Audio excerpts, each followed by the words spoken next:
Hey folks, there we are. We are now live. Hey everybody, looks like we got a few people on YouTube. 7 people actually, and 1 person on Mixer. Glad to have you here. And we got some pretty cool things we're going over today, so that should be pretty fun. As usual, my cat is meowing like crazy at my garage door because he wants to come here and check it out as well. One of the things that we wanted to go over today that I've been talking about for pretty much for months, and that's just kind of how things go with giveaways for me. But this right here, this is a board we're going with. Little Sadness and Tina, welcome to the stream. Gabriel Doria, welcome to the stream. I'm gonna fix this. So to give you a kind of a heads up about what's going on here. So last week, I decided that I was going to take apart my streaming rig and take out the solid state drive that was in it, because the solid state drive that was in my PC was a terabyte solid state drive, and it was in my streaming machine. And it doesn't need to be a terabyte drive. I just had it on hand when I built it, and so I decided I'm just going to use it. But then thinking back on it, I was like, you know, I could really use that for video games. So I pulled that out of the drive and had to put the 256 in there, and just kind of did a drive swap. So I didn't stream for the last like 2 weeks or so because I had decided to go through with that, and so I had to reset up my entire streaming setup. But we're back to business here, and with that, we are also ready to start on the next giveaway, which is this. This is the Zeal60 keyboard from zealpc.net. This is a 60% board. It has 60 switches you can put into it. It also has per key LED lighting, which means that each one of these LEDs can be individually addressable, so you can have pretty much like any color you want on any key, which is pretty cool. And I think with the software that you can use on it, you can even tell it to do some reactive stuff, so when you press a key it does specific things, which is pretty cool too. But that's the Zeal60 PCB. Also, it's going to come with this low profile aluminum anodized aluminum case. Its camera doesn't really do a very good job of showing what color it is, but it's kind of like a rose gold in a way, or not a rose gold. It's more of like a rose color. It's a very light pink, light metallic pink.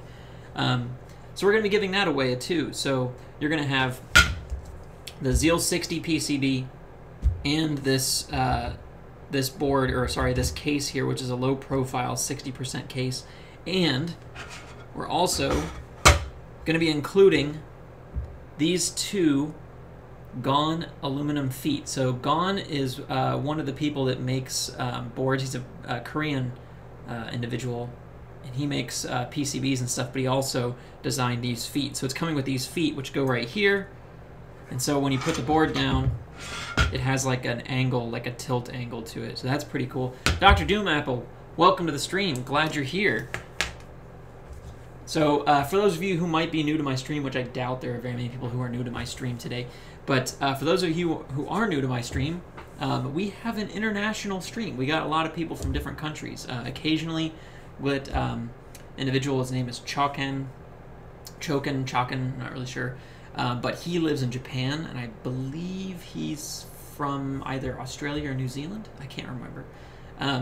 So he lives there, so sometimes we see him. We got quite a few viewers who show up from Sweden. Dr. Doomapple, I believe, Dr. Doomapple, correct me if I'm wrong, but I believe you live in Germany. And then we got a couple people who live here in the States with me. So we got ourselves an international stream. We got people from all over the world who like watching keyboards being built. However, we are not going to be building this board today. This is the board we're giving away, and I will be posting the giveaway link probably not today, but if you check out my Discord, which should be in my YouTube comments. If you're here from YouTube, you should be able to see those. If not, I'm going to go ahead and post the link to my Discord. You can see it there. I will also post the link to my Twitter account so you can see my Twitter. I will be posting my details for that on both of those places. For some reason, my Discord's not going through. But that's okay. So anyway, that's where we're going to be posting the. I'll be posting the link to join this, and then as I go through streams, I will also be posting those in the comments on the videos themselves.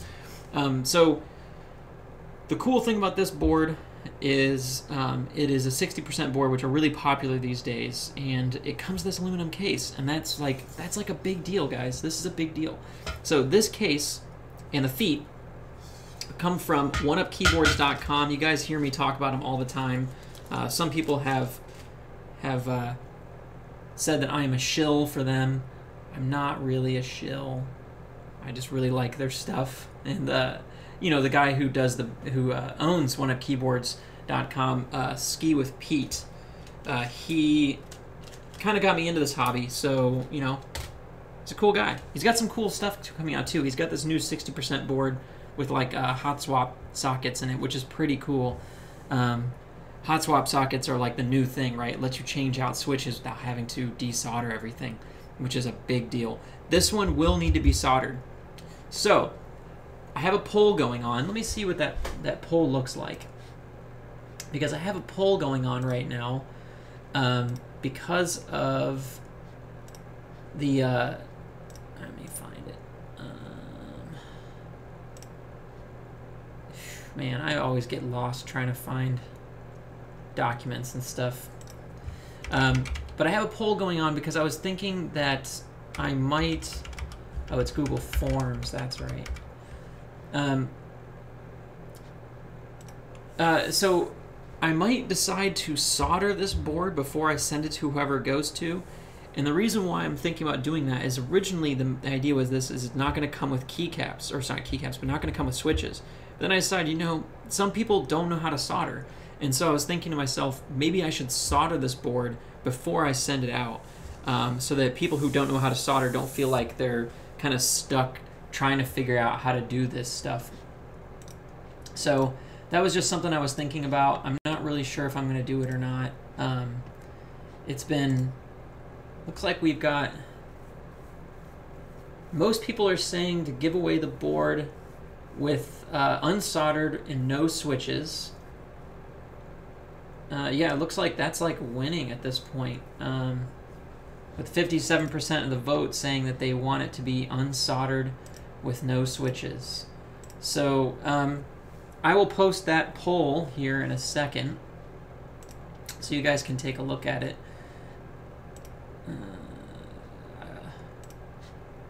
I always get lost trying to find the way to actually send this to people. I think it's just this. Yeah. Anyway, we'll figure it out. So yeah, that's the thought. I'll give it away. It looks like people are saying no switches, though. We'll see. I think that the people on Reddit might have a different opinion, but we'll see. I haven't posted this already yet, but that's the idea. So this giveaway will be going for about... I'll be doing this giveaway for about 2 weeks, I think. Sounds about right. I was thinking about putting it out to 4 weeks. So again, that's something. Sound off in the comments, or not the comments, but in the chat if you want to talk about, like, you know, what you want. Would you prefer switches? Would you like not switches? You know, soldered, not soldered, and should it go for 4 weeks? I'm thinking 4 weeks is going to be about right, but that puts my giveaway shipment time sometime in the end of October, and I'm actually traveling to Ohio for another work visit in October, so it might be late being shipped out. So anyway, we'll figure that out. That's something I just got to come up with. But anyway, here we go. That's what we're giving away. It is not going to be coming with keycaps, though, so whoever wins not only has to get their own switches, they also have to get their own keycaps. So that is something else to think about.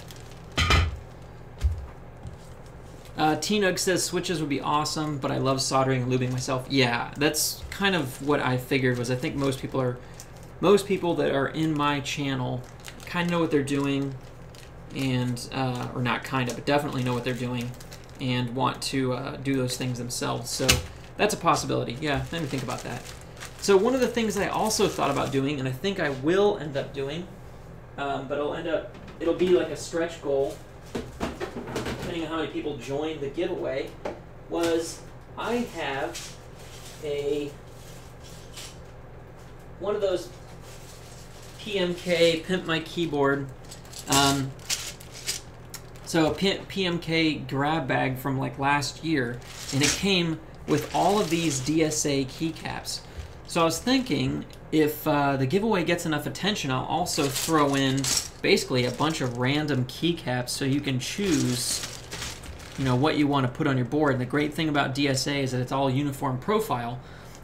So you could put these keycaps basically on almost any switch you wanted. Obviously, there has to be enough of them, so I want to make sure that there's going to be enough keycaps. But these are blanks that are in this bag, and then in this bag, these are kind of more interesting ones. They have like symbols and such on them. There's a couple really cool ones that are in here. I'm trying to find them, but yeah, these are ones with legends on them. I think it's this bag. Might not be this bag. I've got so many bags of DSA, it's kind of ridiculous. A 4.2 unit cap. Yeah, that's this super. You're talking about this super long one right here? No, it's more like 3. Or sorry, it's 2.75. This is 2.75. I believe that one's 2.75. Yeah, these are all like 2.75. The long ones are. Yeah, 2.75, I think is what you're seeing in there. 4.25 would be, that would be a very long cap indeed. But yeah, so this is what I think I'll give away as well.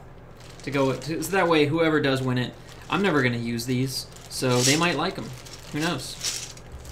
I think I have one more bag of these somewhere in here. Guys, I have so many keycaps, it's not even funny. And people who are in this hobby kind of understand that that's just the way it goes. You just end up getting lots of... you end up collecting, and you just keep collecting. So actually, I'm also going to be including these. There's a bunch that are mixed in here, but these are from DSA Hana, which was a pretty popular set. So there's a bunch that are in here from DSA Hana, but like these ones here. I have some other ones that are from that same set too. There's one that's like a flower. I believe it's in here, but yeah. Sometimes it's kind of hard to see them. But anyway, yeah, those will all be included. So that way the winner doesn't just end up having to find their own keycaps. They'll have something to go with. So, okay, now, enough about the giveaway. Let's get to the main event. What we are doing today, I've been talking with a fellow streamer. He is a gaming streamer though, about this board, sort of about this board.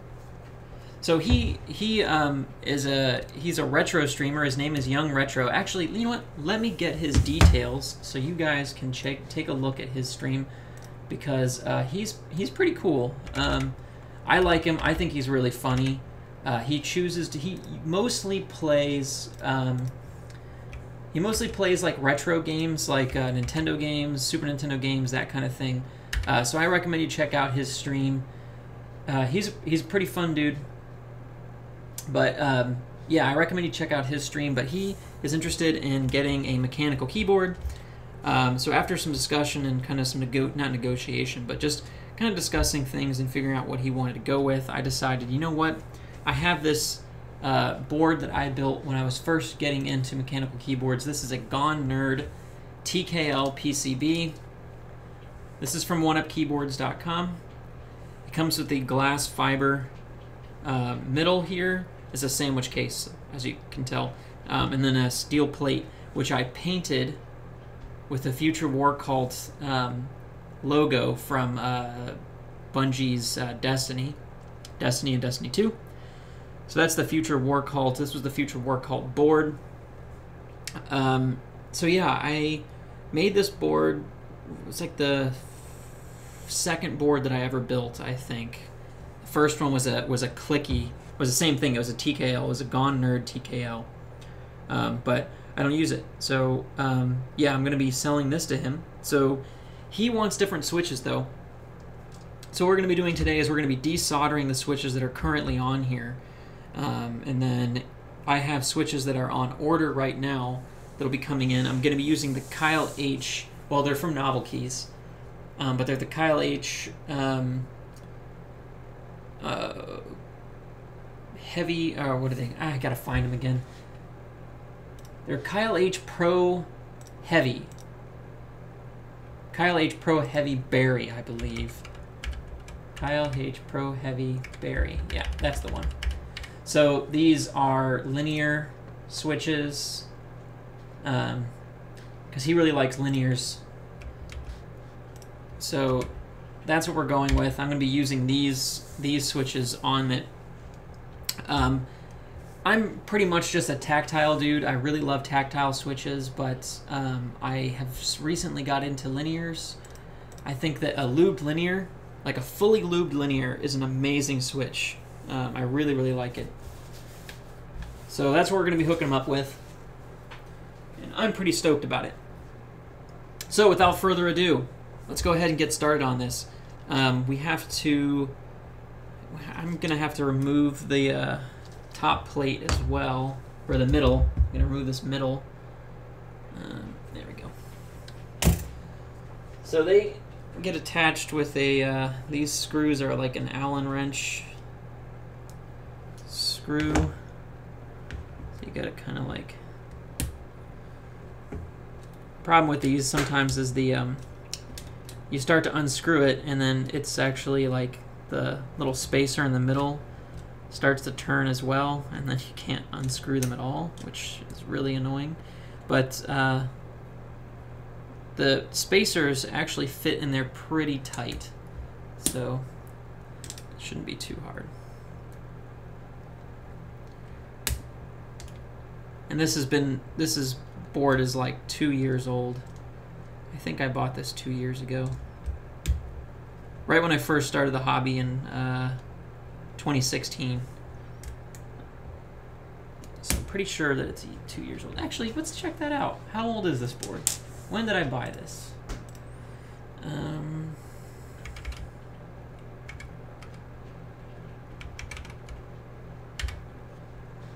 When did I buy this?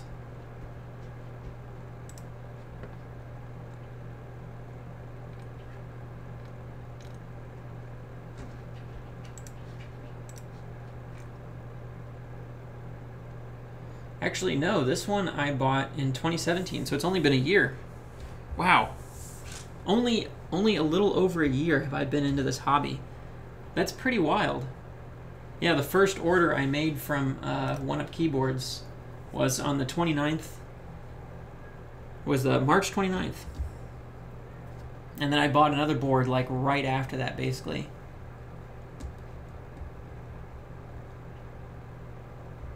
That's it's pretty wild. A lot has happened in a year. So what's going on with y'all today? Today is a pretty lazy day for me. Just kind of, for those of you who don't know, my birthday was Wednesday. So I basically didn't really do much for my birthday on Wednesday, but I usually try to take it easy on my birthday week. So I just basically relaxed all week, which was cool, except for coming in here to rebuild my streaming PC. But yeah, I pretty much just relaxed all week, which was really nice. Got to enjoy myself. Take it easy and pretty much ate anything I wanted, and now my body hates me. I actually haven't been feeling awesome for the last couple days, but that's all right.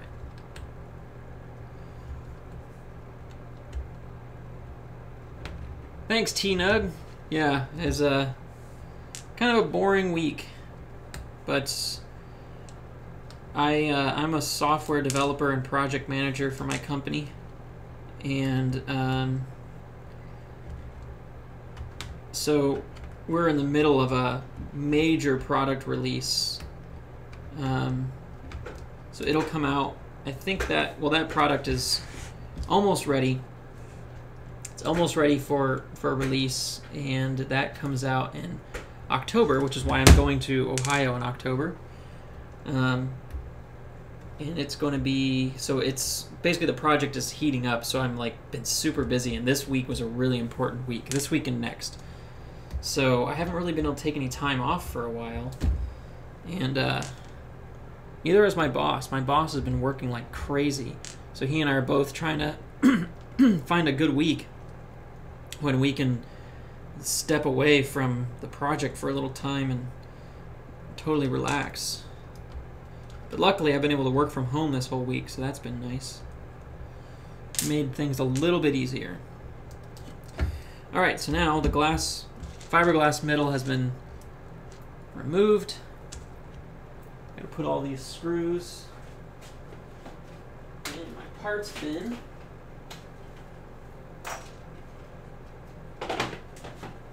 Okay. Fiberglass middle. Put that over here. Yeah, so how's y'all's week been going? What have y'all been up to? Anything exciting going on this week? I feel like this summer has been kind of boring, to be honest. Normally, you know, like a lot of cool stuff going on, but it just really feels like this has been a very boring summer. Not only for me, but also for a couple other friends of mine who I talk to on a regular basis. Like, no one's really been doing anything. It's just been like a... Well, it's been, you know, I live in Washington, and it's been uncharacteristically hot this summer, so no one has really wanted to do anything. Ooh, mister, you ordered a custom brass plate. What board did you order that for? I haven't used any brass plates before. I've typed on them. Everybody seems to really like them. I mean, I don't have anything against them. I just don't know why they're so popular. Okay, so what are we using here? This is the Hakko FR301 desoldering gun. It's got a vacuum pump in the back here, and this front end is a soldering iron, so it gets hot. And basically, you pull this trigger, and the vacuum pump sucks the solder out of it, which is pretty sweet. And it has this little cartridge here, where all of the solder goes in. And you can see how filthy it looks with all that solder in there. One of the things that happens with this is it has this fiberglass filter at the back of it there, and it gets kind of funky and gunked up, so you got to make sure you change that filter on a regular basis, as well as kind of like clear out the solder that runs into it. I really like this thing. It's been very useful. Definitely helps with the project whenever I'm doing desoldering. So it's a pretty big deal. But all we're really going to be doing today is desoldering this board. Don't really have any other plans the rest of the stream. I might do some resin casting, because it's been like months since I've done any resin casting. And again, I know I keep saying that I'm going to be doing it soon, but I will be selling keycaps soon. Oh, Drashna, what's going on? Sweet. I'm glad to see you. But yeah, this desoldering gun, it like, normally desoldering this many switches, would probably, with a regular soldering iron, would probably take me about like 4 hours, but we're gonna do this in less than an hour, I think. So first things first, power it on. It's on the right heat setting. Yeah, 350C. This board, I believe, this board I was making when I was still using non-lead solder at this point, and so it requires a little bit more heat, and I find that it's a little bit harder to desolder the non-lead solder boards. So we'll see how good this gets. This might take some time. We'll see. Oh, I never noticed this.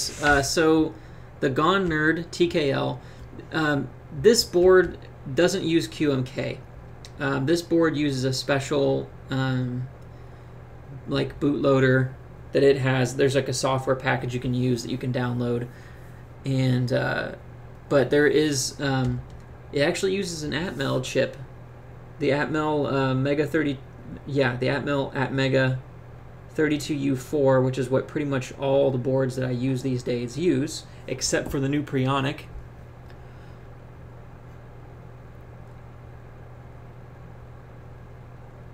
Drashna says, hey, Kung Fu Zach, how's it going?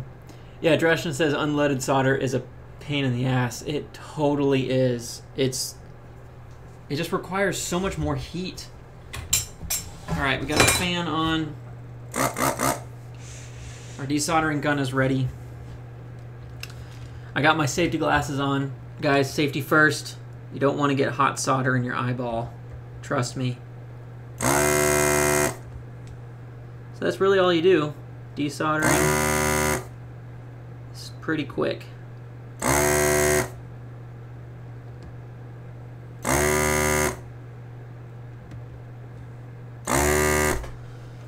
So I'm going to go ahead and move this camera a little bit this direction so you can see what I'm doing here. So we're just touching this soldering iron down to the pad here like this. And as soon as you see the solder melt, you pull the trigger.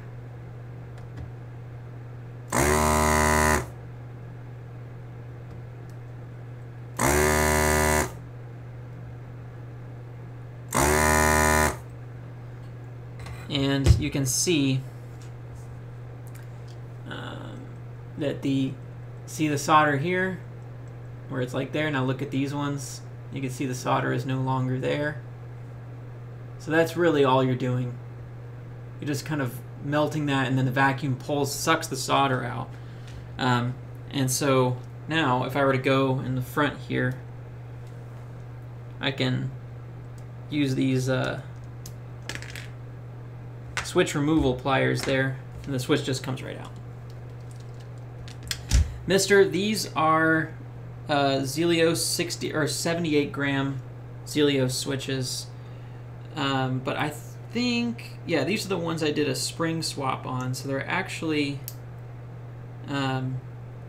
these ones are actually going to be 67 gram, but they're not the official Zeal 67 gram switches. These are Spree springs, I believe. So they're a little bit different.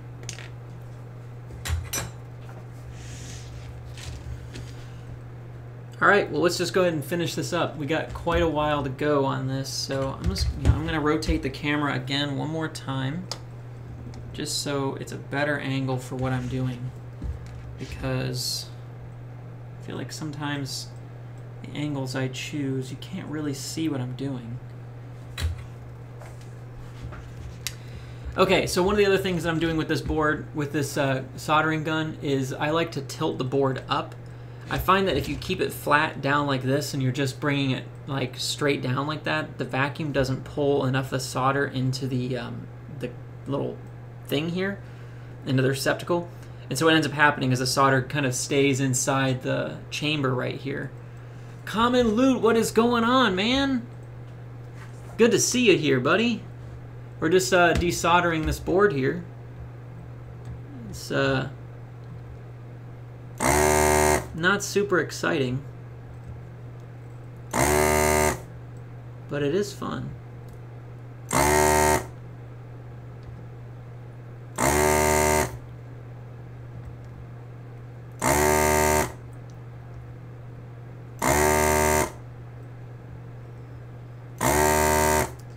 Kind of wish I had the switches I'm going to be putting in here available to me.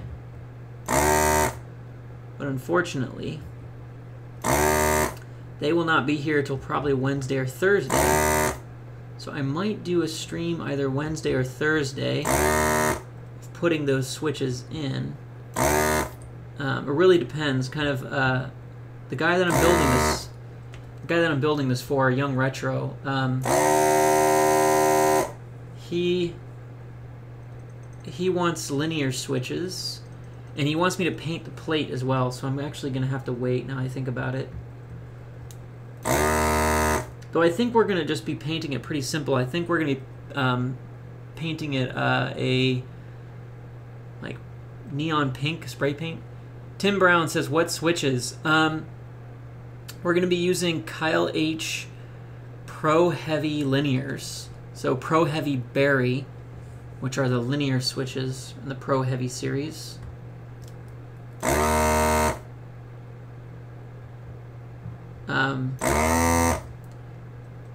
He also wants LEDs.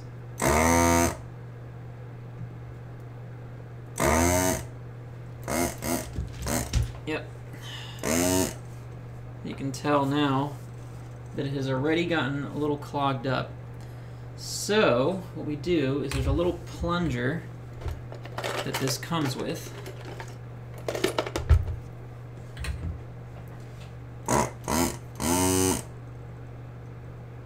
Just kind of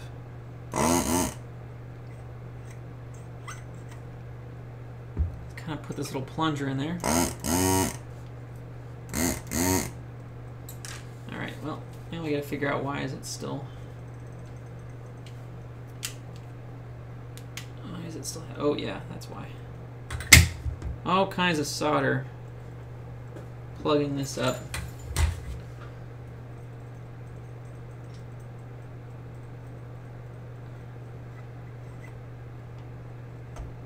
There we go. There's like a huge piece of solder stuck at the end of it here. Oh yeah, that is gonna be a bitch to remove.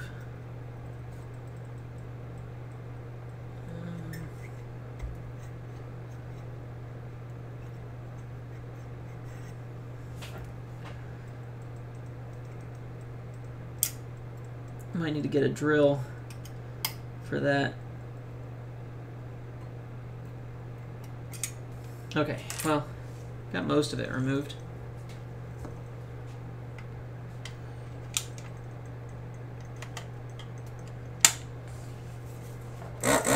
That's better.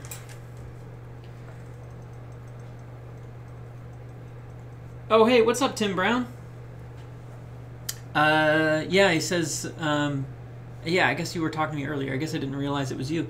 Asking, say you heard good things about the Berry linears. Yeah, I'm going to lube them up pretty good, so we'll see. So we'll see how that goes. Oh, yeah, Tim Brown is Key, isn't it? Aren't you Key? I keep forgetting. Everybody's screen names are all different.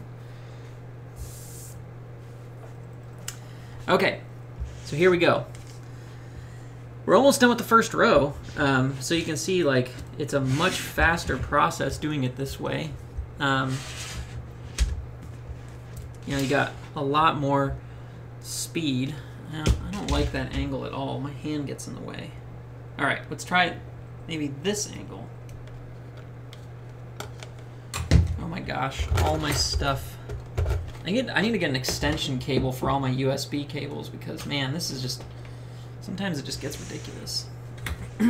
Okay, maybe this is better. Now my hand won't get in the way of the camera. So yeah, we just touch this down on the pad, just like that. And that's all you gotta do. Super fast.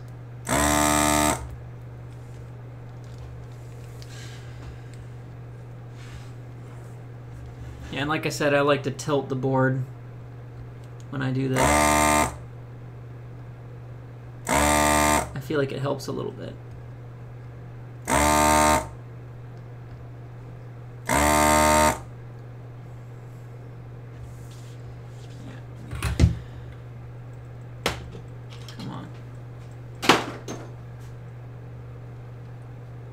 fighting with my setup here.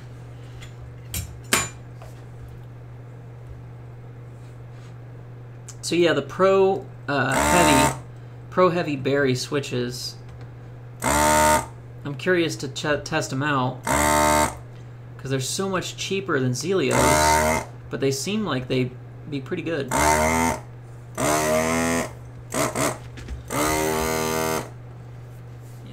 that chunk of solder in there, I think, is still causing issues. Yeah, it is. It is really messing things up.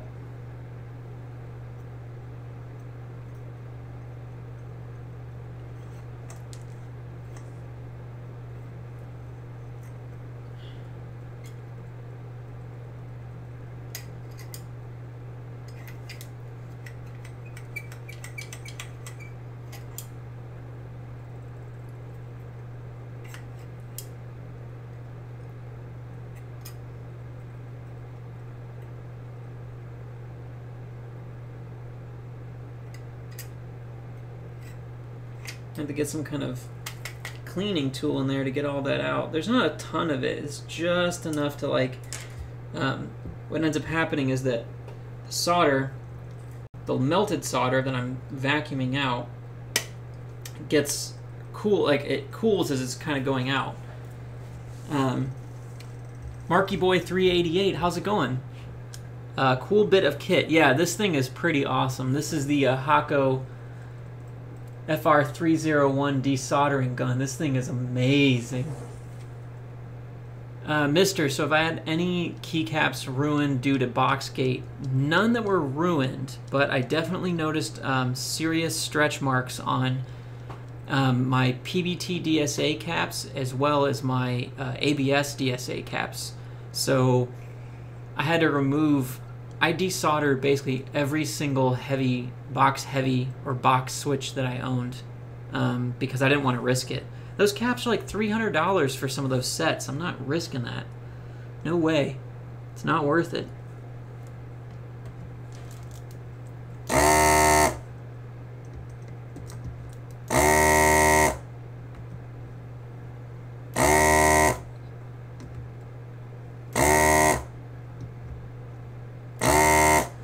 So yeah, I think the other thing that's happening with this solder, and the reason why I'm having issues with it,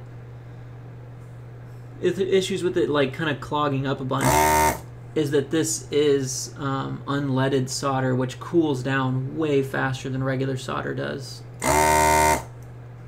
So it's going to have some issues when it comes to getting it back into the gun, because it's going to cool faster. So that's something to think about.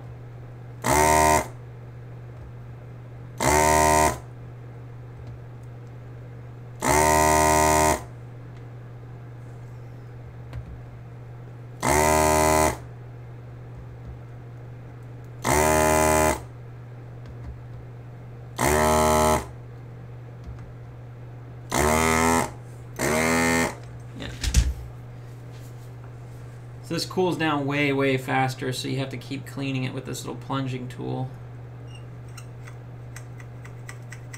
So basically, as soon as it hits the end of that chamber, it's just going to cool and block the airway.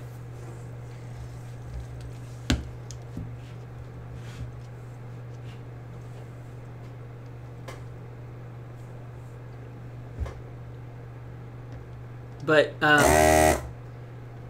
Mister, the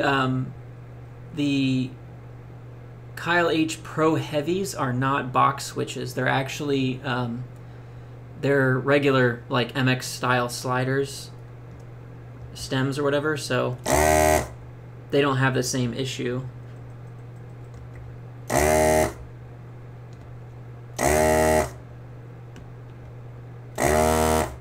Okay, I'm just going to zoom through this, folks, so I'm not going to talk as much for the next few minutes here.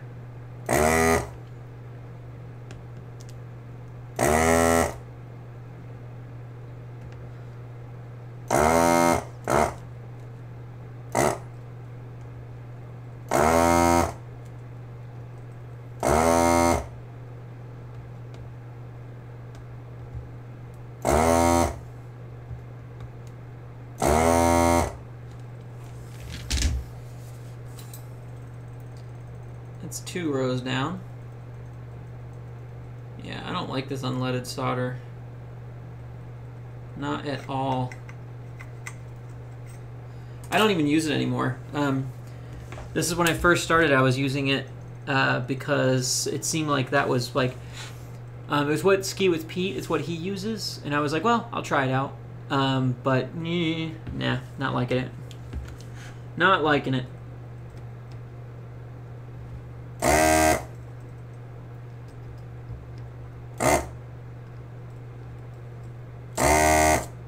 Just takes too much cleaning. It does look nice though. I mean, the rosin that's in it, that they use for it, seems to be a little bit cleaner. I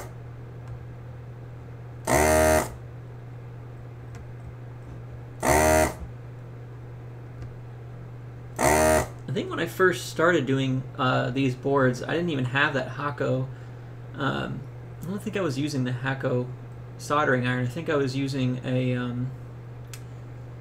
just a regular old soldering iron that I had. It was an electronic soldering iron, but it still wasn't very good. I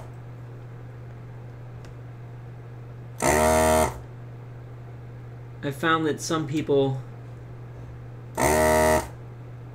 who are just getting into the hobby will end up getting a plumber's soldering iron sometimes, or something similar, which just is way too hot and has almost no heat control.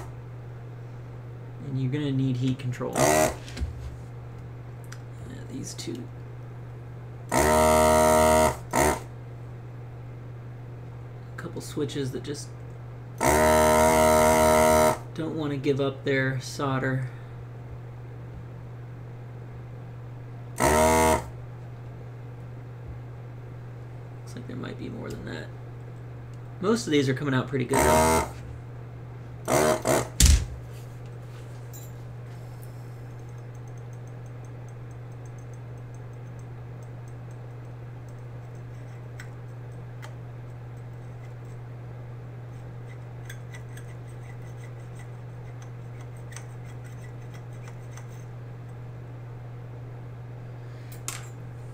Oh, did I see the solder job in that one Contra board? I did.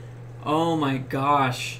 It was like all cold solder joints. Every single one was cold solder joints. Man, it was painful to see.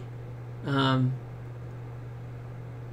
don't know how that board even worked with all the cold solder joints that were on it. It's amazing.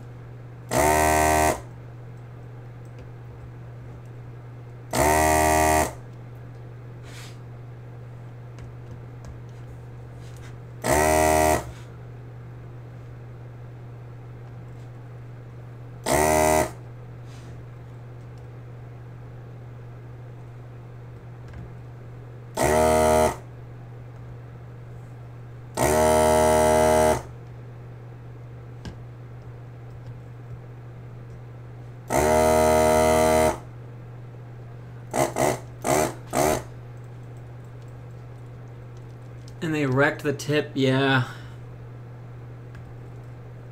I mean, I feel bad for them. I feel bad for people when they don't know how to solder and they try to do some of this stuff.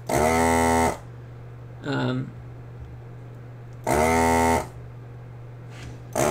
like, soldering is not that hard, but it's not, you know, once you know the technique, the proper technique, it's not that hard.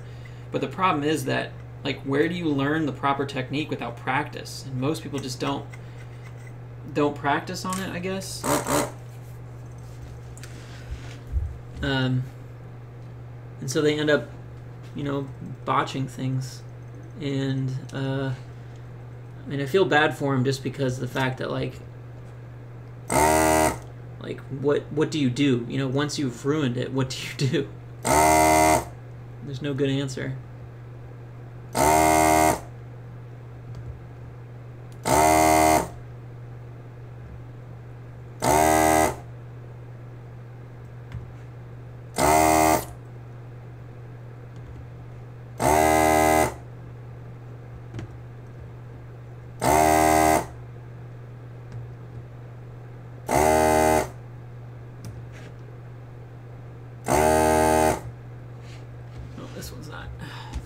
Mange HD, what is going on?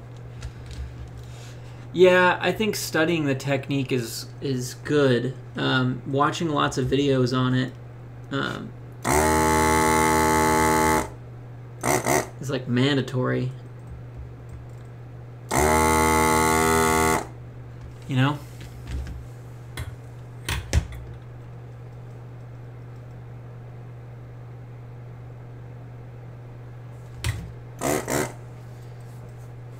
Marky Boy 388. This it sucks the solder out.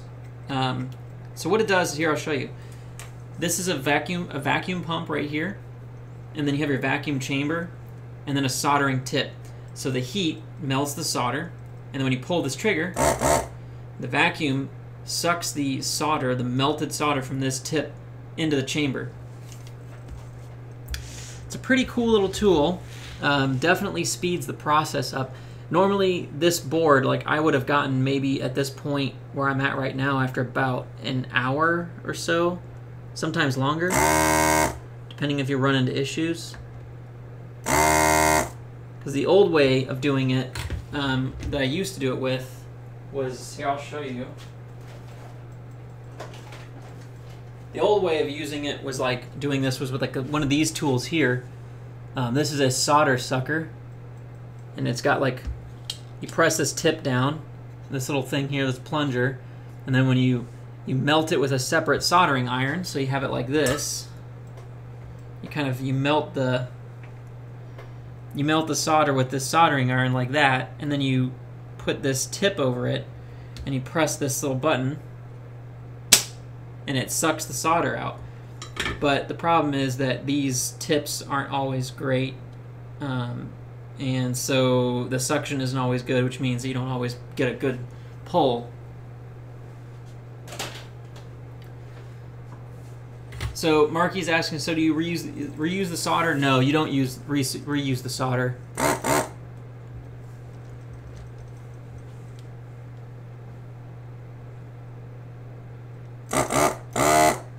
But those old school soldering, desoldering suckers, those things are, you can get really good ones that work pretty well, but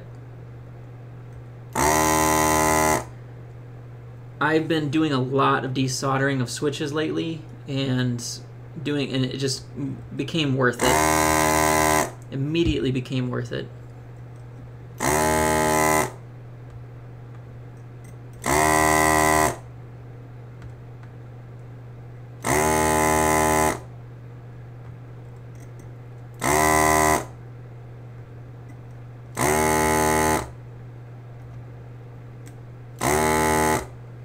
And with that, we are now more than halfway done. Just got a couple more, we got 3 more rows to go.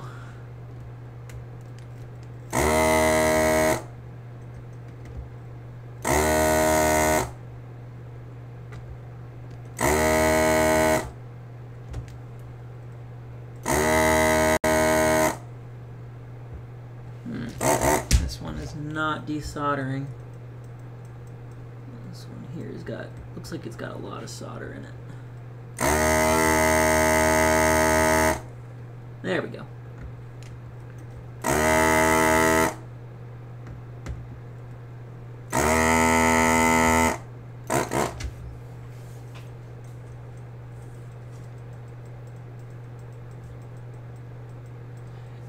Tim Brown says, wait, so Mange, honestly, I think my RSI is only typing and desoldering manually, but yeah. Tim Brown says, I use an Engineer SSO2. Yeah, those are freaking sweet. Tim Brown says 30 minutes for a Prionic for desoldering. Yeah, it's about that. If I'm like just blasting through it, I can get it done in about 30 minutes. Oh, yeah, so Marky Boy on... Here, I'll go ahead and show you. Woo, that's hot. So Marky Boy on Mixer is asking, how do I get the solder out?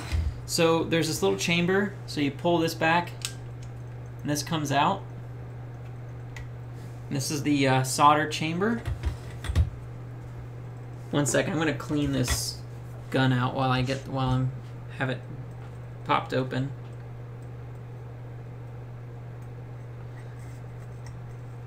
Yeah, this thing just keeps getting clogged over and over again because this solder is just not cooperating.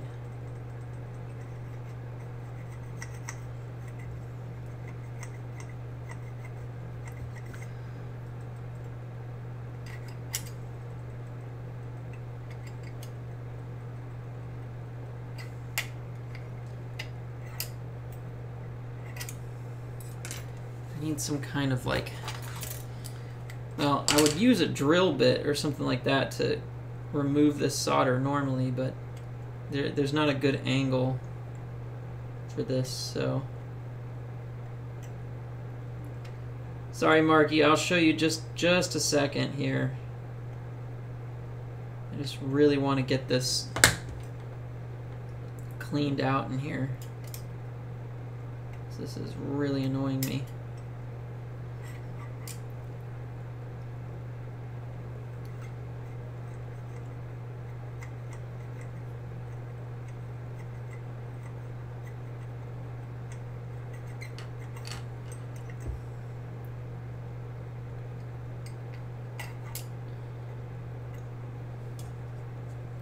Cannot get into this angle at all.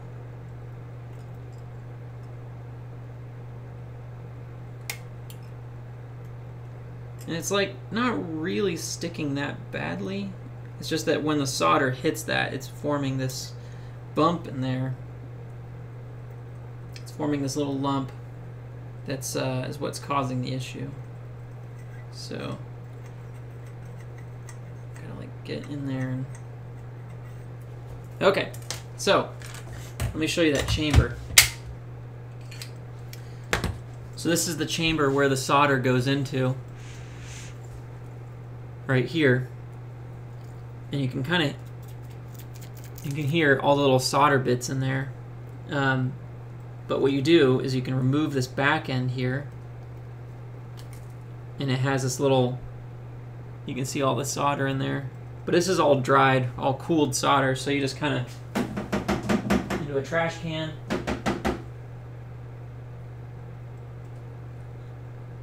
And the solder just comes right out. Once it's cooled off, it just comes right out.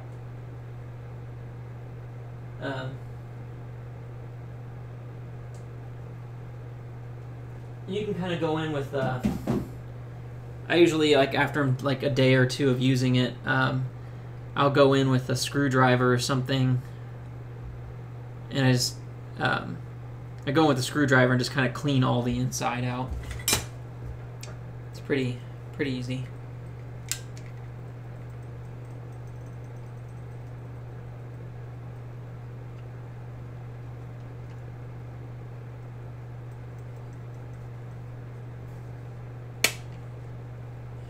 Yeah, this is a very useful tool. Unfortunately, is also very expensive. This desoldering gun on Amazon, you can buy it from Hacko directly as well, but I believe this was $296 when I bought it. Not a cheap tool at all, but useful if you're someone like me who desolders a lot of boards. And soon I'll be doing board modifications for people. I'm kind of working on a few things with a few of my friends who want me to desolder the boards for them. So it becomes useful in that case, because $300 is not just something you can just on a whim buy. You know, not even me.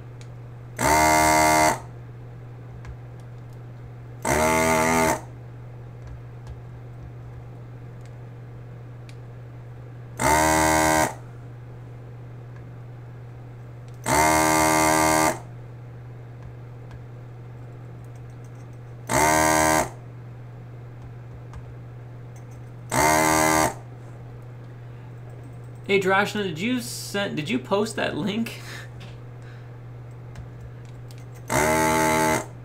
Now I'm curious. I wonder if we're talking about the same one. I think we are.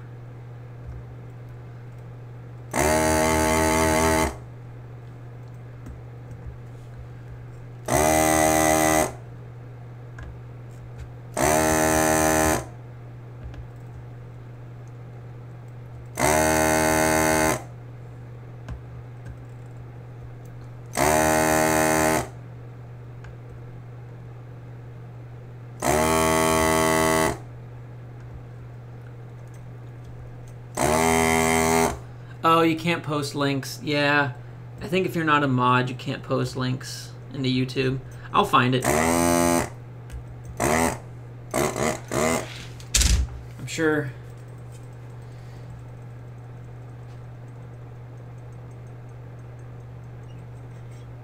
Your Engineer SSO2 is only $25. Yeah.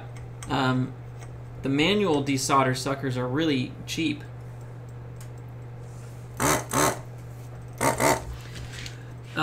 And the only reason why I could justify the expense of spending that much money on a desoldering gun was the fact that I'm doing what I'm doing now, which is desoldering boards that I can sell to other people, as well as being able to change out the switches on the boards that I use most often whenever I feel like it, because it just took so long to do it the old school way, and I was not very good at it. And so I was always risking that I was going to pull a pad or something up, so I decided that was not worth the risk.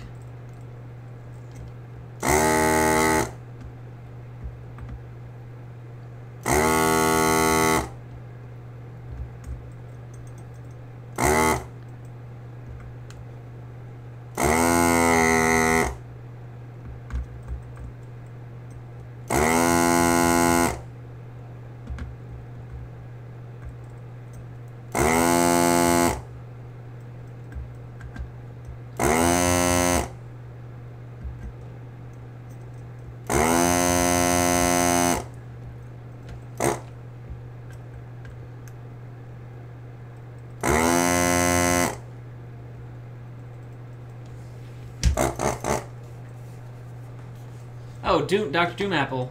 He posted it. Alright, I gotta see this one.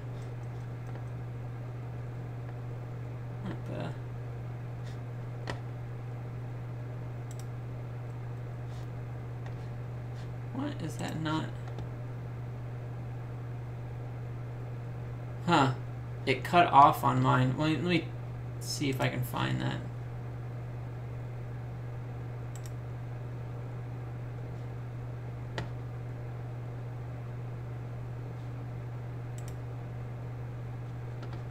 Oh my god. What is that? No. That can't even be real. What is that? That is horrifying.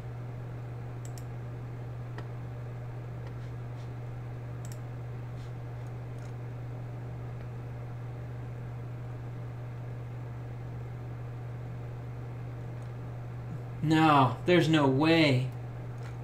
Holy crap.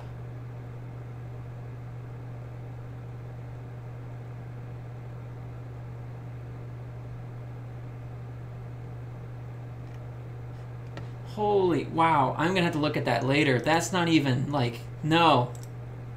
That doesn't even, that's like... Wow. Like, that's not even, that can't even be real. That is just... That's... It looks like... It looks like the T-1000 from Terminator 2. That looks like... I can't even... I feel so bad. I feel so bad for that guy. That looks terrible. That is...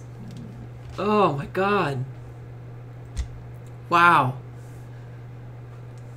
I mean, it seriously looks like he melted the pins. It looks like he melted the pins of the actual switches. That's how bad it looks.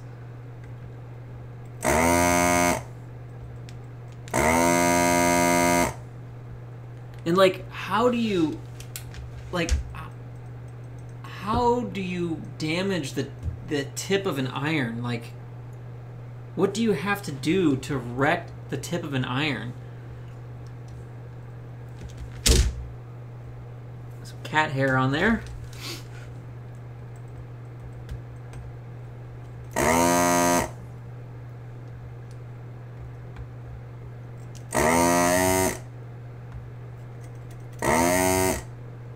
Man, having to clean this is I'm definitely glad I don't use lead-free solder anymore. Having to clean this thing every other row is getting bad.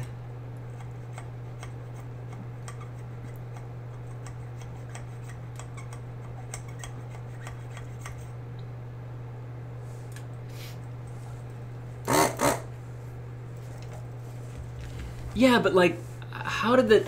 I can't even think about how you would get the tip to even look like that. That is just like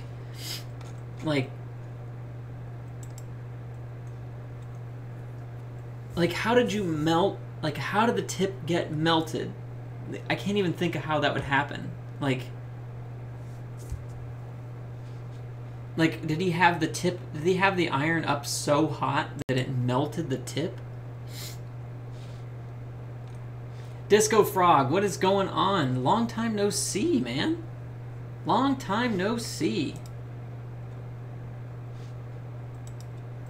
Yeah, it's like he took it and like ground it on like a freaking bench grinder or something. Like, that's not even...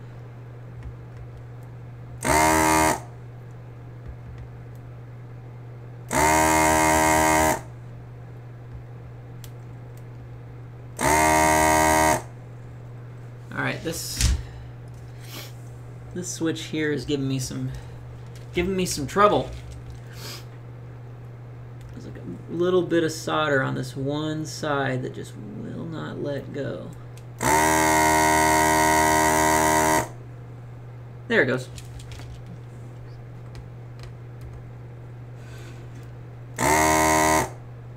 Hopefully we can get through this quick.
Yeah, that's just not even...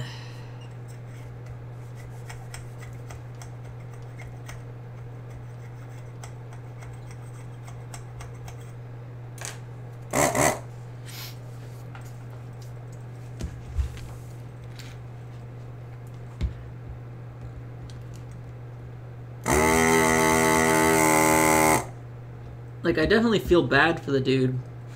Like, he's gonna get... Like, I'm sure he's probably deleted his account or something. Or is no longer checking that account. I'm sure that he's probably...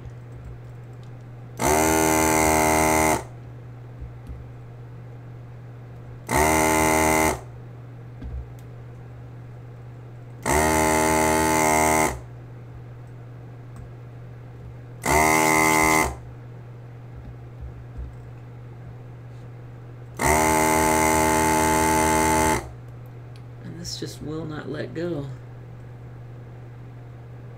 There we go.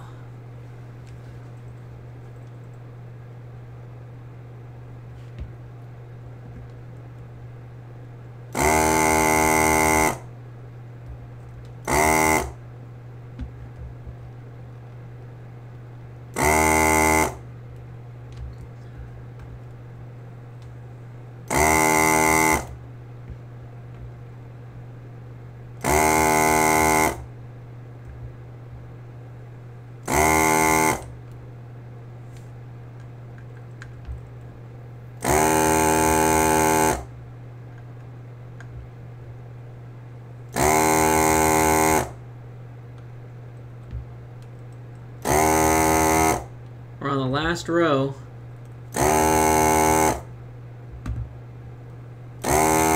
Then we're going to take a coffee break.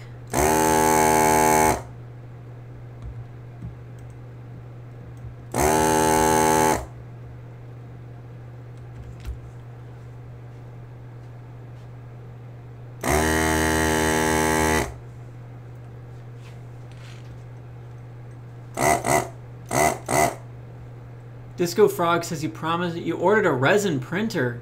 What? And he promised you some molds. Hell yeah. Oh yeah, I'm definitely about that. Resin printer. That's pretty awesome, man.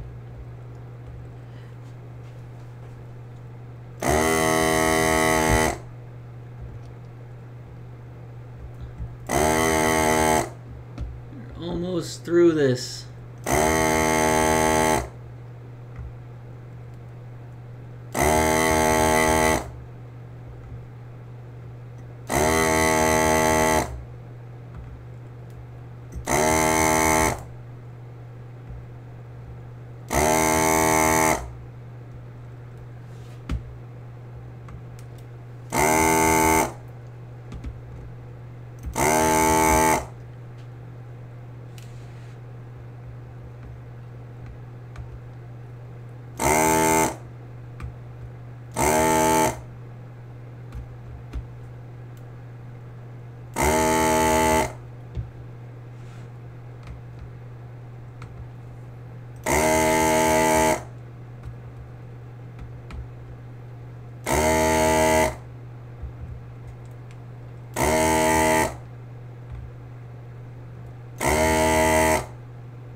Okay, that is the last of those.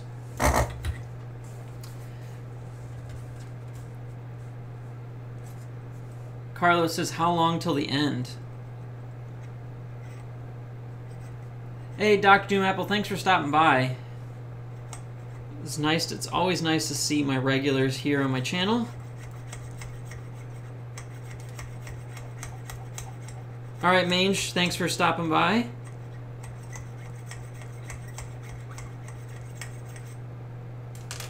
Okay. Yeah, I do not like this lead-free solder. This stuff is just making an absolute mess.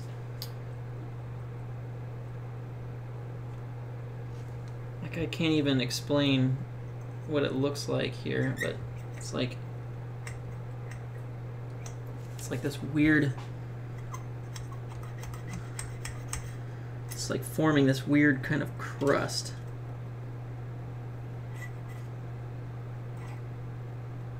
The end of my soldering iron here.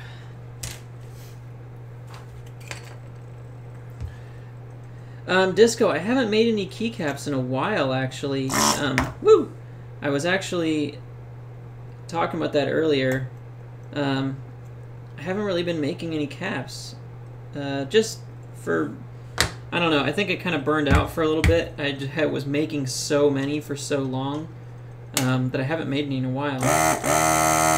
But I fully intend on making some more very soon. I still need to set up the sale for those tentacle keycaps. That's probably what I'm going to focus on for a little while. And then as well as the SA keycaps that I was making. So that's probably what I'll end up doing here. So Carlos, we just finished, actually. We're all done desoldering.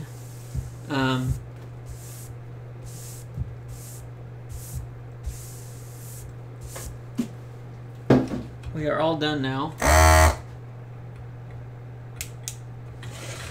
So all the, oh, except for one. Never mind. False start. I missed leg of one switch.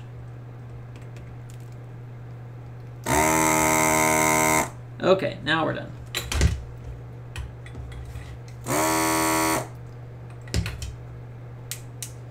So now we just go through and we're going to remove the switches from the plate here.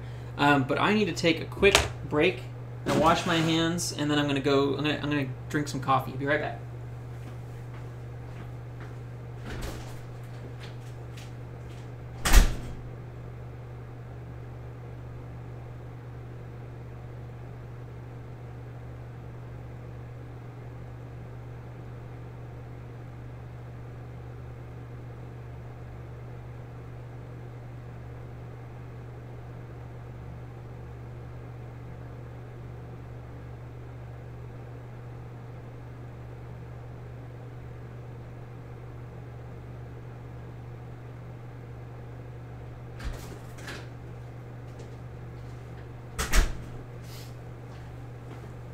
Okay.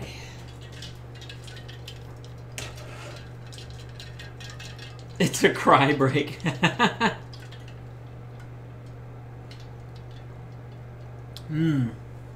Disco, yeah, I'm hoping the sale goes well. Also, I'm not sure when I'm actually going to do it, just because it's kind of the logistics of selling keycaps. So I was at the Seattle meetup a couple weeks ago. Yeah, so I was at the Seattle meetup about 3 weeks ago, and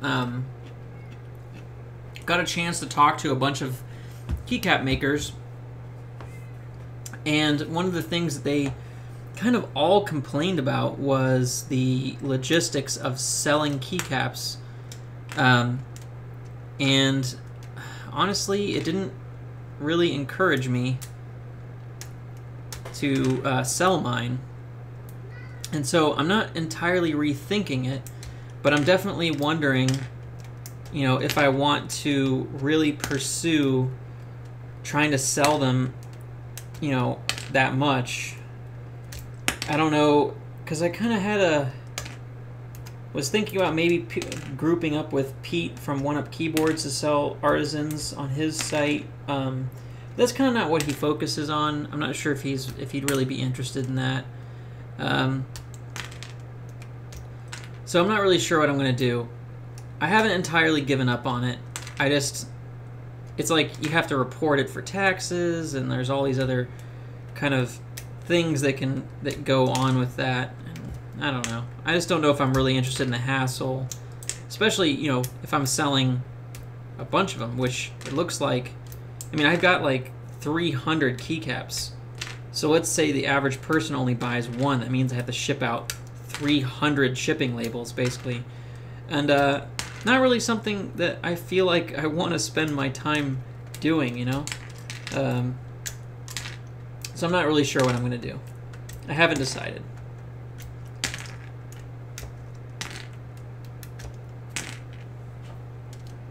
Mister says, remember your dibs, my dibs on your... Mister, they would actually they'd be fine in a bubble wrap envelope, but one of the problems with bubble wrap envelopes is that the U.S. Postal Service will still run them through rollers, because they can still pretty much fit most things that go through that into like these little rollers that they use. And I've seen some seriously damaged keycaps that go through those rollers because they just crack them immediately. So it's not something that I feel like I want to risk. Alright, so a few of these switches aren't coming out. Probably just a little bit of solder left in them. What caps did you have dibs on, mister?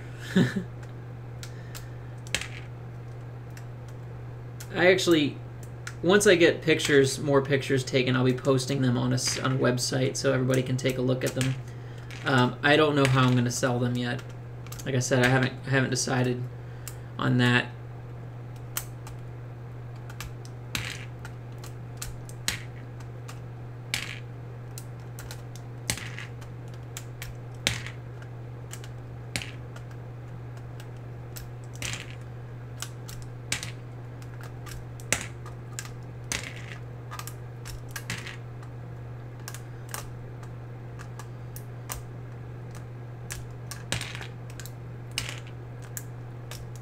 Well, so far there's only like maybe 5 or so switches that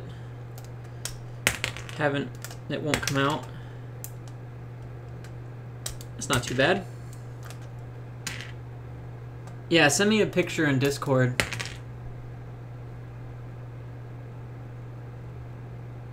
Yeah, so shop selling one simple blank DSA colored keycap for $5. So the ones that I've been thinking about selling, Carlos, here I'll show you. I've got 2 different ones that are going up for sale. And people seemed somewhat enthusiastic about them when I was showing them on Reddit. So it seemed like there are people who were genuinely interested in buying them. But you know how it is. Some people, they're enthusiastic until you ask them for money, and then all of a sudden they aren't enthusiastic anymore. So, all right, I gotta desolder a couple more switches here. This is the 300 or so keycaps that I have to sell. I'll show you how big the bag is here. I mean, look at that bag. It's like, I think this is actually 200 keycaps in here. But they're all in pretty, these are, my A stock. Considering selling, I gotta break them up into colors and stuff and profile. But my thought is that I'd be selling these for probably like $8 maybe a piece. I'm not sure. Between $5 and $8 a piece. So, Carlos, I have 3 different profiles, or 2 different profiles in here. Most of them are SA row 3. However, I do have some SA row 1 keycaps in there. So I was thinking, yeah, like $5 to $8. I'm not really sure. And then I don't know what shipping would be. So actually, I was thinking probably $8 a piece for most of them. And then if you buy more than one at $5 a piece, basically, so you get a price break for buying more than one, so that way I don't have to deal with shipping as much. But like I said, I'm not really sure how interested people really are in them. I think that keycap is just gonna fight me. These switches, like a couple of them are just, it's like just the tiniest bit of solder on the edge of it that's preventing it from coming out.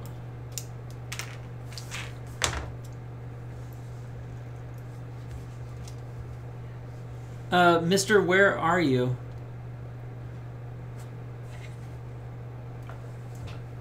I can't remember where you are. But depending on where you are for international stuff, yeah, it can be expensive. Oh, shit. Netherlands, okay.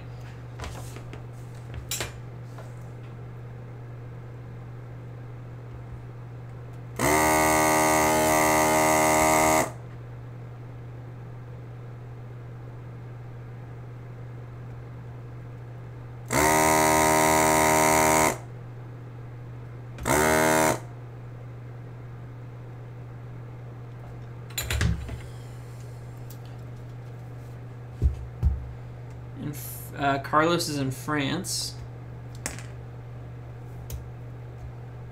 Where at in France? I have never been to France. I had a friend that lived there briefly.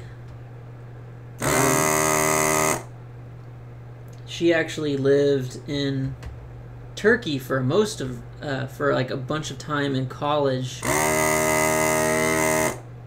She moved to Turkey, and then she moved to France like right after that. And she only lived in France for like a couple months, I think. All right, there we go.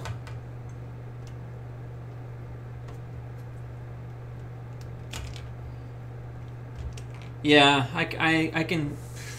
Paris, nice. All right, well, there we go. There's all the switches desoldered. There's the plate. Stainless steel plate. And then our PCB, which we are going to put new switches in. I just have to get in contact. Well, the switches I'm planning on putting in will be here in a couple of days, probably Wednesday. But I need to paint this plate before I do anything else with it. The guy that I'm working on this with, he is out, I think, this week. And so I'm gonna I need to ask him how he wants the plate to look. So we're probably gonna spray paint it hot pink, so about the same color as my shirt here. Probably gonna be spray painted hot pink with some like dark purple accents on it. And then the same thing with the bottom plate. We're gonna do something on the bottom plate that's very similar. So it should be pretty cool once it's all finished. And then, yeah, I'll put the switches in, solder it to the board. Obviously, I'll be doing all of this on stream like I usually do, so keep an eye out for that. In the meantime, let's get these switches bagged up. So these switches are kind of special, so they really need to be in their own bag. They're special because these are spring-swapped switches. I still have the original springs for them, so when I go to do my lube job, I might just re-swap them for the original springs. 78 grams, 78 gram springs. But yeah, so I was gonna do some resin casting today. So I suppose I could work on that. Just do a real quick resin casting. What do you guys think? How do you feel about a real quick resin casting? You interested in that?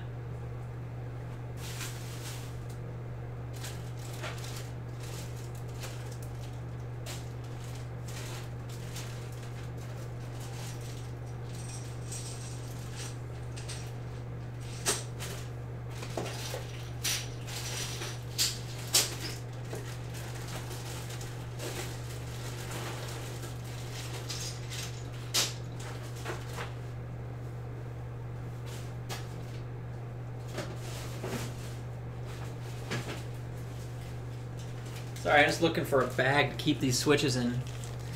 Alright, cool. So we'll do a resin casting.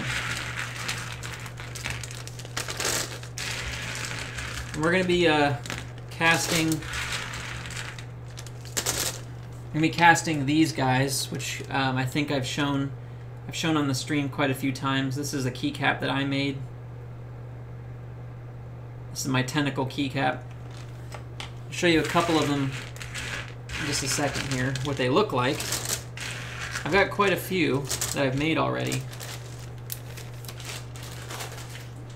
Oh, I should label these so they don't get mixed up with other switches. These are my spring swapped 78 gram.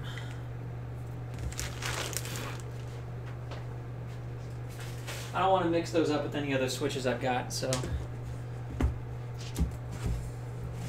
Okay. Let's do it.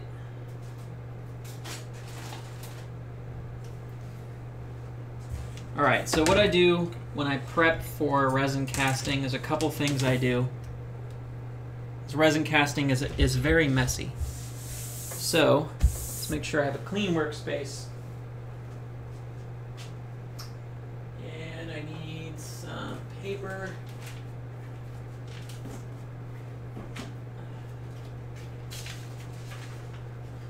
This is usually what I end up doing. Take a piece of this black scrap paper, put that down.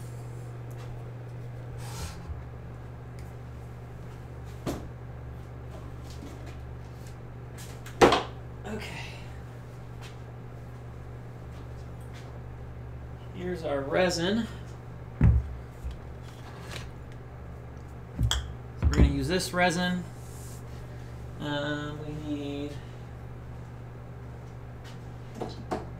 mold. There's our mold. Bear with me while I do this. It's been a couple of weeks since I've done this, so I'm kind of rusty.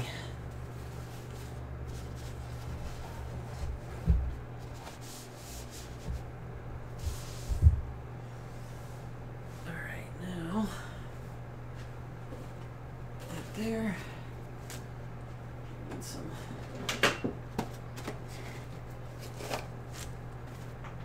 rubber gloves.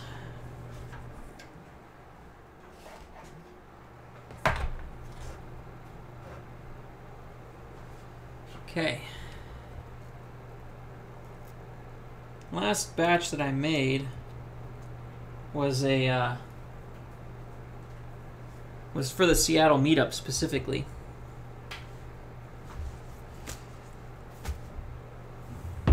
All right, so we're using Smoothcast 327, which is a pretty affordable resin. We're going to be casting into this mold that I made a couple weeks back, or a couple months back. This is a multi-cap mold. Makes 12 of the my tentacle keycaps. I think we're going to go with our laser color again. So that is the pink, fluorescent pink resin that we're going to use. And usually what I do is I mix in purple for my secondary color. So we're going to use these two here, fluorescent pink and the purple from Smooth On. Yeah, I think that's pretty good. So let's go ahead and get that started. Oh, we're also going to need this. We're going to need some isopropyl alcohol, and I think we are set. Yeah. All right. Let's go ahead and do this. Smoothcast 327 is by volume, so that is good because that gives us a very easy way of measuring these two. We just need a couple of disposable cups. Wow. You know, I'm gonna do another resin casting as well. I'm also gonna cast this. This is a mold for some other stuff that I was working on. No, we're not gonna use that one. Never mind. Never mind. Not gonna use that one. Okay. Let's do this. So we're mixing by volume. So what we ended up doing is you have to do an even amount of both of these. There is some funk. Uh-oh. There's like weird particulate matter inside my resin. That is not good. Alright, we are throwing this one out. Don't want to use that. I don't know what that particulate matter is, but I don't like that at all. Let me find another container we can use. Well, I guess we can always use these. These cups do come with lids, so that makes it a little bit easier.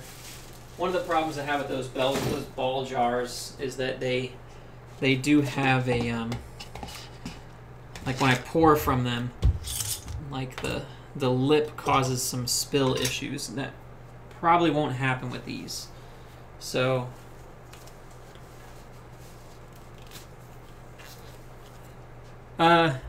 Tim Brown says your friends are all playing Monster Hunter World. Yes, I have that for Xbox and I love it. It's a great game. I'm sorry that you can't play it, but it's good. It's quite fun. All right. I don't think we're going to use these jars anymore, so I'm going to go ahead and dispose of both. But we do need more resin. Okay. So like I said, this is Smoothcast 327 that I use. This is part B, is the clear part. I'm not going to use this today. This is just like, this is my stock, I guess you would say. I'm not going to use that much today. That's a ridiculous amount of resin. And then part A is like kind of this weird milky color. That one had some particulate in it, which is why I'm... For some reason, part A gets, like, chunky. I don't know why.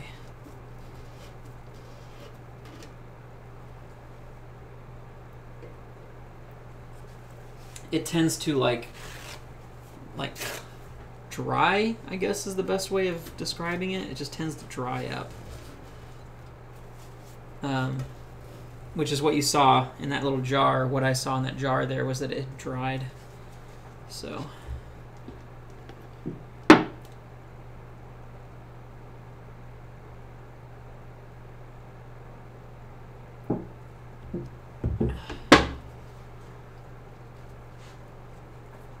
when it gets cold, it gets this weird milky color to it. It's very clear right now, though, because it's pretty warm in here. It's about 80 degrees in here, which, by the way,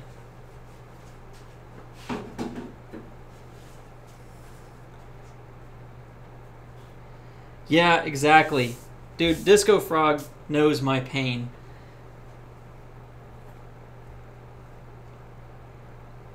Tim Brown says Atari seal approval. Yes, Monster Hunter World is very fun. I play it on Xbox and it is quite entertaining. Okay, so what we're going to do is we're going to mix these two together. We're not going to need a ton though. And typically when I do this, I use two containers. I mix in one, and then I split them into two different containers when I decide to... We're gonna, because most of it is gonna be pink, but then some of it's gonna be purple, and so I usually take some of that and I kind of pour it into these smaller cups. Okay, and which I'm gonna put the purple in. All right, so let's get another pair of gloves on here. My other hand, and these are just nitrile gloves. You can get them for pretty cheap. All right, so mixing by volume, you just on these graduated cups, they have like marks for 1:1. You can see that 1:1 ratio right there. So we're going to go to line, we're going to take it to line 1.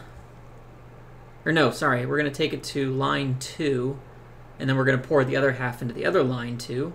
And that is plenty of resin for what we're making today, I believe.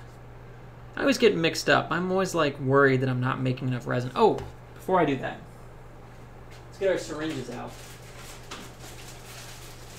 Unfortunately, I've been using these syringes I'm not entirely happy with, but I want to get through using them. These are just disposable syringes we use for mold injection. And these guys, they're basically just too big. That's the problem I have with them. Way too big. Okay, so come in here.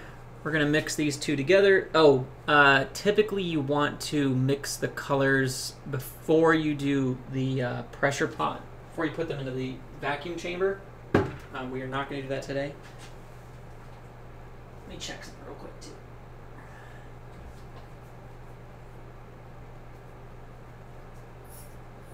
Okay, my pressure chamber is ready.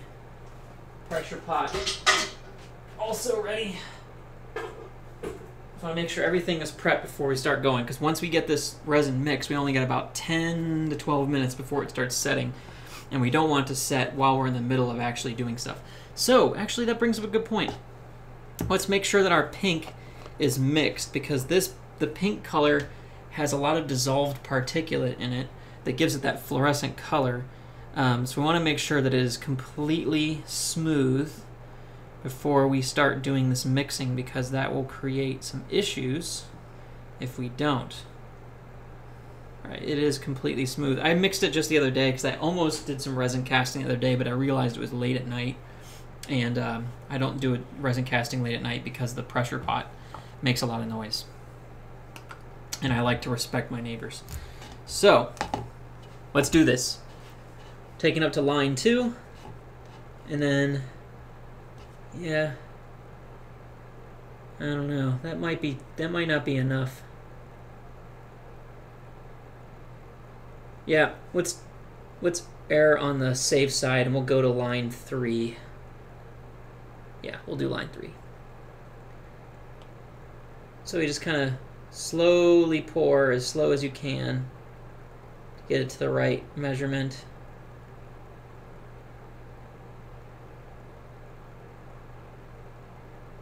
Okay, there's line 3. And then I got all these paper towels here that I keep as nearby. Just kind of mix. There we go. Yeah, part A gets very filthy. Sticks to everything. Dries out. Part B is way easier to deal with.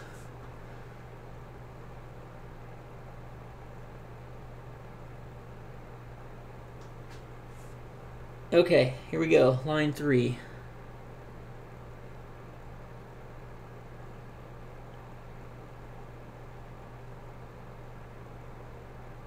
There we go. They two are now mixing, which means that we have about 10 minutes. The timer has started. So, what you want to do, you want to really get in there and make sure it's well mixed. Scrape the sides, because some of the resin will stick to the sides. You want to make sure you scrape the sides to get that together. And it turns kind of a milky color as it's starting, and then it should turn clear right as it's finishing up, once it's well mixed. All right, there we go. And actually, that might be a little bit too much resin, but I think we're good. Into the vacuum chamber it goes.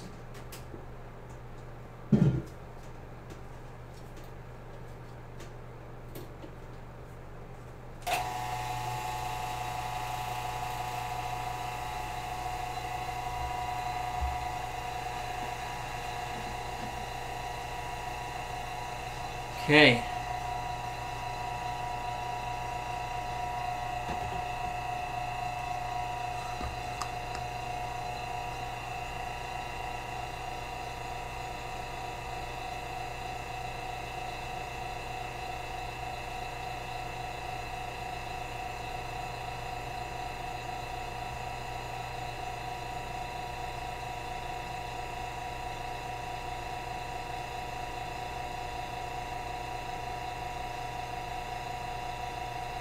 So what we're doing right now is we're degassing it. We're pulling the catalyst. When it starts to catalyze, it produces a gas, which makes bubbles. So you want to degas it by putting it in this vacuum chamber. Pull all the air bubbles out.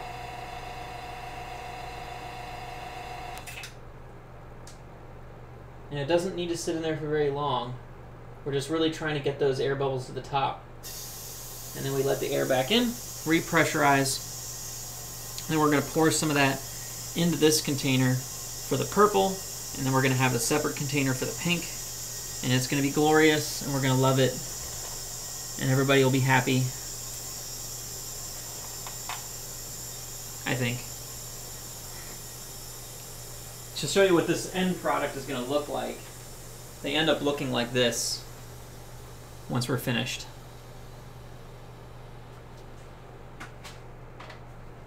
Okay, that is now repressurized. Just pour our off pour into here. That's plenty. Now we start mixing the colors. Now usually I use toothpicks for this, but the pink side needs quite a bit, so we're gonna use a popsicle stick because it does require quite a bit of color to do the pink.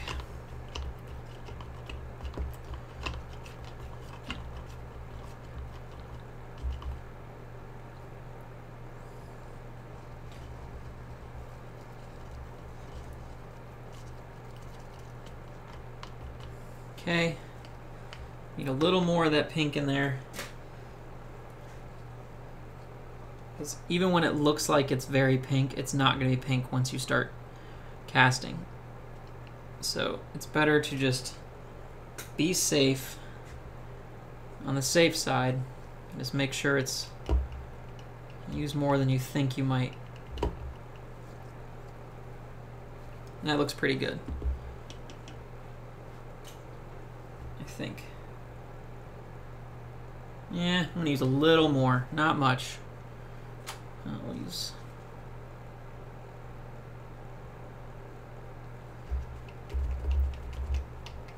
The worst thing is when you get this together and then it's like, oh, that's not enough. Doesn't look right. And then you just don't have time. You don't have time to keep mixing.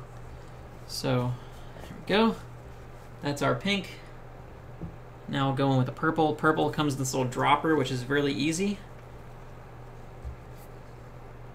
You just, one drop for that is plenty.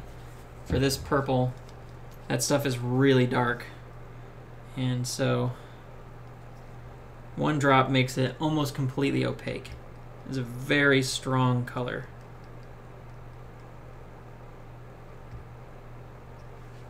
And it mixes very easily too, which is nice. Okay, we're gonna clean that off real quick. There we go. Now we are ready to start mixing, or start pouring. So typically what I do is I take the injector, I'm gonna go into the keycap, the lid top part here, very quickly. We're going to pull some of this out. Let me get that. And we're going to put it into the base.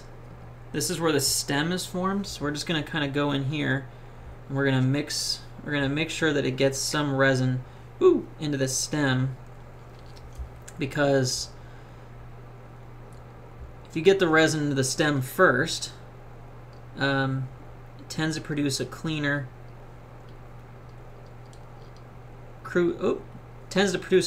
cruciform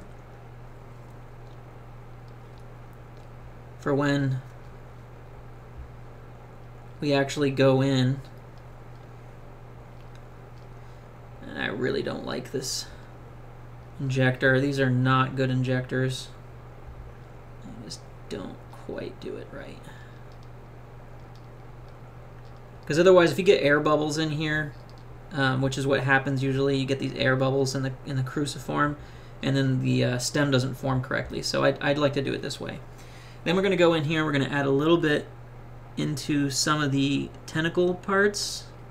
Not much, just a little bit, because they're going to fill most of it up with the pink. So I just like to come in here and put a little bit in there.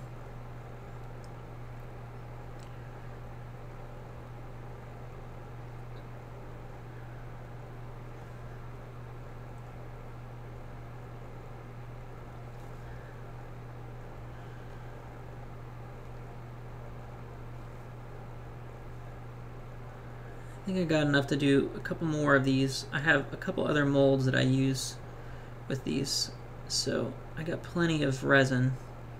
So we're going to do that. I definitely went a little overboard on the resin. You know what? Let's do it. Let's do this. We're going to make this one as well. I think we got enough resin that we can do this guy.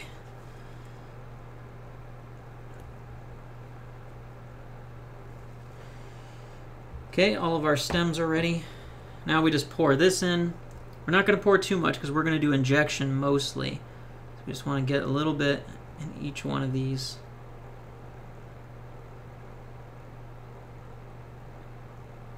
Ooh, a little bit too much in that one. Okay. Now we find our little registration mark.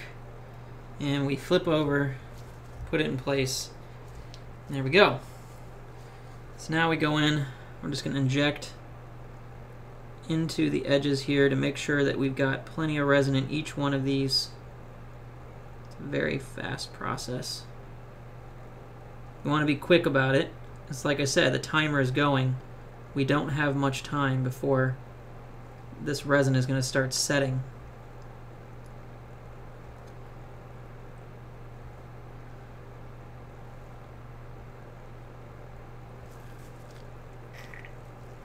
And it's already starting to get a little thick. I can feel it starting to thicken, so we gotta move quick.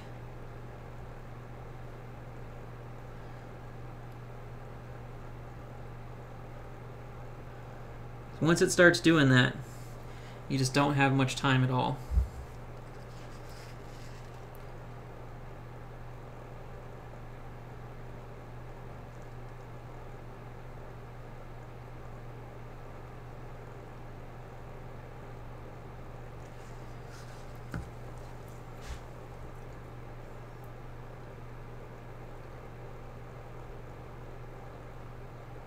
Wow, we got plenty of resin, y'all. Then we got enough to do a couple more other things as well.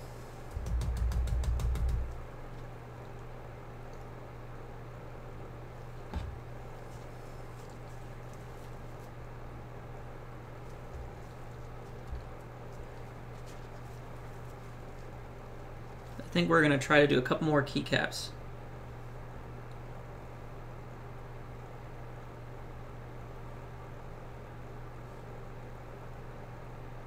We're going to move quick though. Like I said, we don't have much time.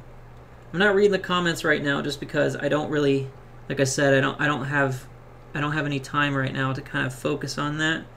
So I'm just going to keep moving along, making sure that all of this is clear, clean, no bubbles showing up anywhere. And we're looking good. We're looking real good. All right, so we got 2 more we can do.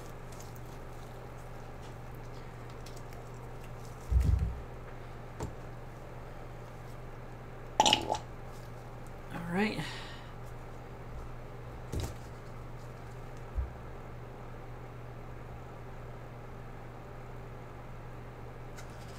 There we go. Yeah, we got plenty of resin. Happy with that.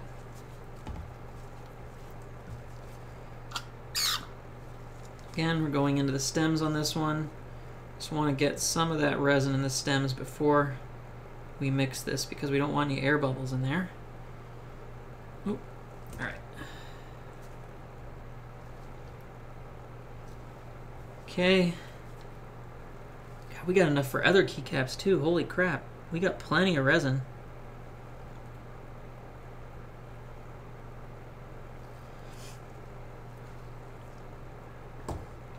All right, let's get these guys in the pot.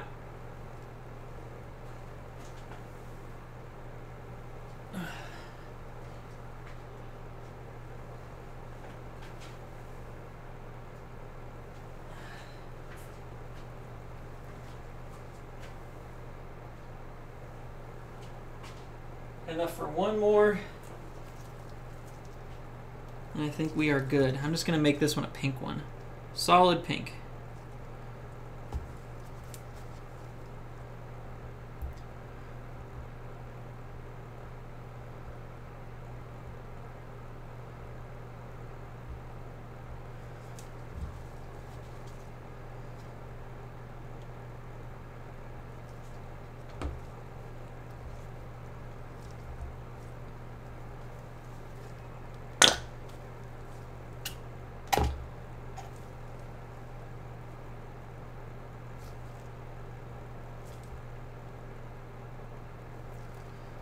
All right. And it goes in as well. Cool. We are all done with that. Ooh, just got some resin on my hands. Okay.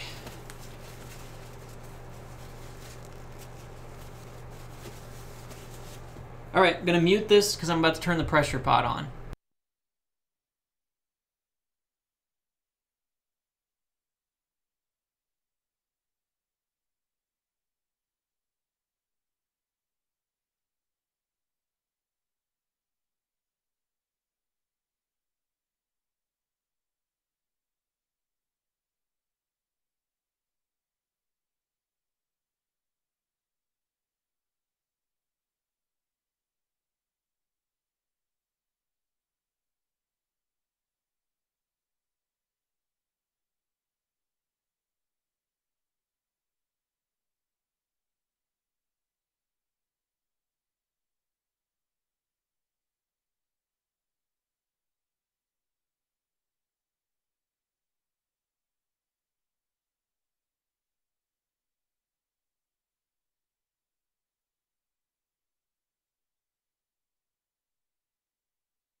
All right, y'all. Whew. Now we are all set. Those keycaps should be done in about 4 to 6 hours. And they will look fantastic. Okay, so I'm going to give you guys a real quick... I'm going to show you the link to my Discord just real fast so you guys all have it. Check me out in there in Discord. I think we're done for the stream for today. Only a quick stream. It looks like Ski with Pete is actually coming online very soon. Yeah, it looks like... I'm not sure if he's on yet. He actually looks like he's live right now. So I'm going to go ahead and direct you guys over to my dude Ski with Pete. His stream is going live in about 5 minutes. So I'm going to go ahead and give you that link real fast. All right, folks. I recommend you check out Ski with Pete's stream. He is going live in about 10 minutes. Or yeah, 7 minutes or so. So check out his stream. Ski with Pete is the owner of OneUpKeyboards.com. He is the guy that kind of inspired me to get into mechanical keyboards as deeply as I did. The board that I was just desoldering today was actually from his website. That's where I bought all my first boards from. I've since gone to completely ortholinear, so I don't buy any boards from there anymore. But that doesn't mean they're not fantastic. So I highly recommend you check them out. And I will be on his stream here in a second, so you can see me in there. You can also catch up with me on the Discord. Real quick, just so you know, I'm actually going to be cleaning my desk here with 90% isopropyl alcohol. 91% isopropyl alcohol. So that's what I use to clean everything. You can use the lower isopropyl alcohols, the lower percentages, but they just don't clean as well. So this is what I use, and it looks like I got some on my arm. So we're going to go ahead and clean that off with this isopropyl alcohol.